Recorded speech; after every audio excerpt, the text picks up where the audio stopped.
Today, I'm going to show you how to create and print checks in QuickBooks Online. First, sign in to QuickBooks Online and open the correct company file.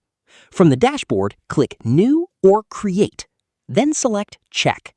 This opens the check form. First, choose the payee. This could be a vendor, contractor, or another person or business you are paying. Next, choose the bank account the check will be paid from. Then enter the check date and payment amount. In the category section, choose the correct account for what the payment is for, such as rent, supplies, repairs, utilities, or another expense category. Add a memo if you want extra details for your records. Before printing, review the payee, bank account, date, amount, category, and memo. Once everything looks correct, click Print Check at the bottom of the screen. If this is your first time printing checks in QuickBooks, you may see a printing setup wizard. Follow the setup steps to align your check format with your printer and check stock.